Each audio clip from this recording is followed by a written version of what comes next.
মুখ্যমন্ত্রী দুর্গাপুজো উদ্বোধন করতে এসে বিরাট সংঘর্ষ, চলল গুলি, মৃত্যু এক। দুর্গাপুজোর চাঁদা দেওয়ার ঘটনা নিয়ে দুই গোষ্ঠীর সংঘর্ষে উত্তপ্ত হয়ে উঠল।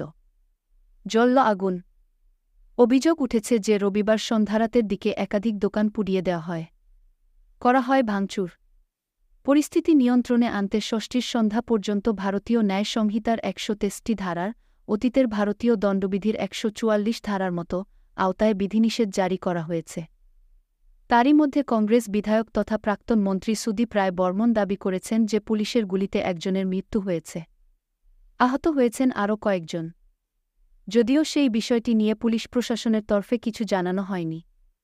মোতায়েন করা হয়েছে প্রচুর পুলিশ। স্থানীয় সূত্রে খবর, দুর্গাপুজোর চাঁদা নিয়ে রবিবার সেই সংঘর্ষের সূত্রপাত হয়। উদ্যোক্তারা যে দাবি করেন সেইমতো চাঁদা দিতে অস্বীকার করেন কয়েকজন স্থানীয় বাসিন্দা, আর তা নিয়েই সংঘর্ষ শুরু হয়। ভাঙচুর চালানো হয় একাধিক দোকানে, ধরিয়ে দেওয়া হয় আগুন। পরিস্থিতি নিয়ন্ত্রণে আনতে ঘটনাস্থলে মোতায়েন করা হয়েছে ত্রিপুরা পুলিশ এবং ত্রিপুরা স্টেট রাইফেলসকে। সেই পরিস্থিতিতে ষষ্ঠীর সন্ধ্যা পর্যন্ত ভারতীয় ন্যায় সংহিতার ১২৩ ধারা বলবৎ করা হয়েছে। উত্তর ত্রিপুরার ধর্মনগরের কদমতলা থানা এলাকায় সেই বিধিনিষেধ কার্যকর হবে। নিয়ম অনুযায়ী ৫ জন বা তার বেশি লোকজনের জমায়েত করতে পারবেন না, করা যাবে না জনসভা।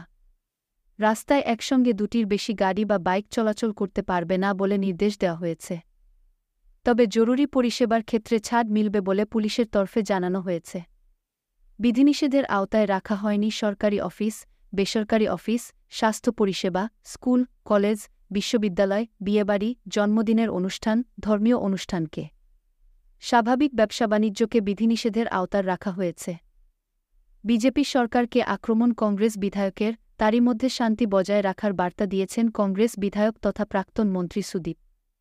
সেই সঙ্গে বিজেপি সরকারকে আক্রমণ শানিয়েছেন। তিনি অভিযোগ করেছেন, উদাসীনতা এবং নির্লজ্জতার একটা সীমা আছে। কদমতলা বাজারে যখন রক্তক্ষয়ী সংঘর্ষ চলছে এবং পুলিশের গুলিতে একজন নিহত হয়েছেন এবং গুরুতর আহত হয়েছেন অনেকে, তখন রাজ্যের মুখ্যমন্ত্রী আগরতলা শহরে রাত পর্যন্ত